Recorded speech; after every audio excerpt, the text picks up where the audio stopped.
कहानी दादागीर। लेखक ठाकुर चावला।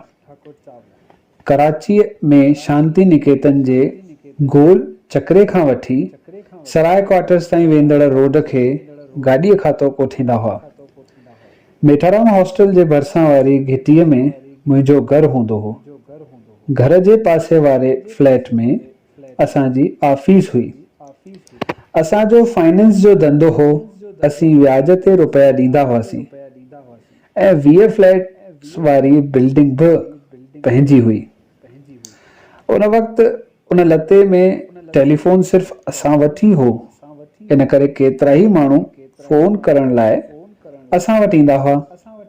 मां कॉलेज में पहिरें साल में पढ़ंदो हुउसि।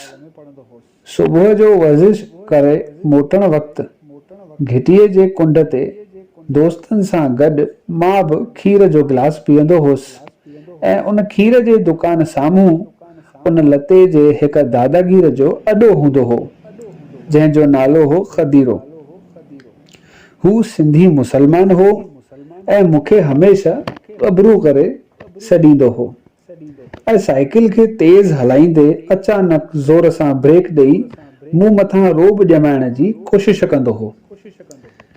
हिकु ॾींहुं खदीरो पंहिंजनि चइनि पंजनि छाड़तुनि सां गाॾी खाते जे मुराद जी घिटीअ में चकर ॾेई रहियो हो ऐं परियां उते रहंदड़ 2 छोकिरियूं ईश्वरी ऐं सुगी किथां मोटी रहियूं हुयूं।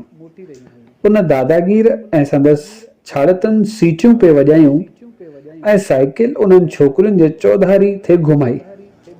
उन वेल मां ऐं उन लते में रहंदड़ बहादुर जवान भारवाणी गोवर्धन मूं सां गॾु साइकिल ते लंघी रहिया हुआसीं।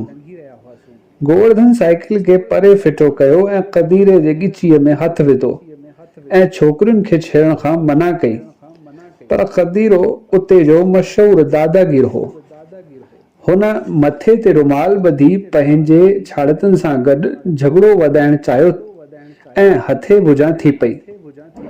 वक़्त जी शनास ॾिसी मूं बि गोवर्धन जो विढ़ण में साथ ॾिनो। के असांजा दोस्त बि अची पहुता। घणो करे सभिनी जा विढ़ण में कपिड़ा फाटी पिया। छोकिरियूं ढोड़ी घरनि में हली वयूं। असां हिक ॿिए खे धड़का ॾींदा रहियासीं ऐं ईअं खदीरो मुंहिंजो दुश्मन बणिजी पियो। ऐं वरी जॾहिं बि हू मूंखे गॾिजंदो हो त चवंदो हो, गबरू मां तोखे ॾिसी वठंदुसि। जल्दी देश जो दर्दनाक विरहाङो थियो।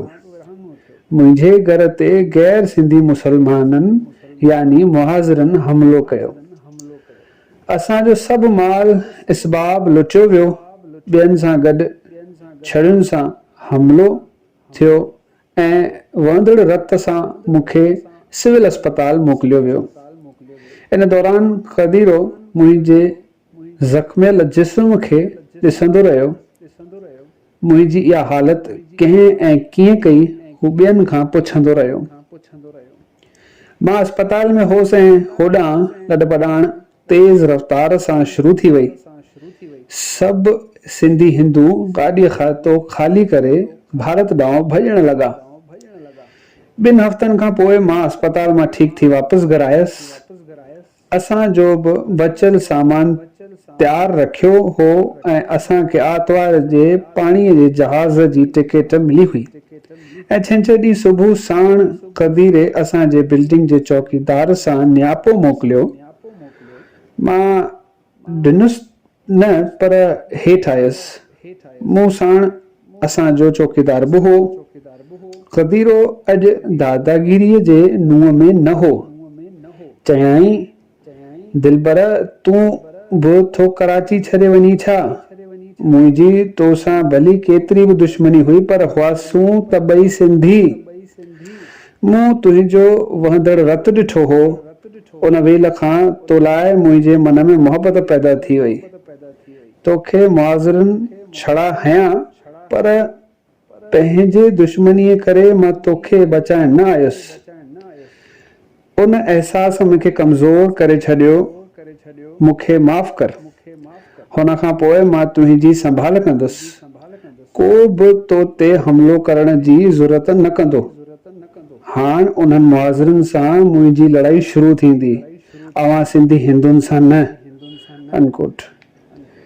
ॿिए ॾींहुं कदीरो पाणीअ जे जहाज़ ते गोदीअ ताईं असांखे छॾण आयो ऐं जेसिताईं अखियूं कराची बंदर खे ॾिसी सघियूं, कदीरो रंगीन रुमाल लोॾींदो विदाई कंदो रहियो। महिरबानी।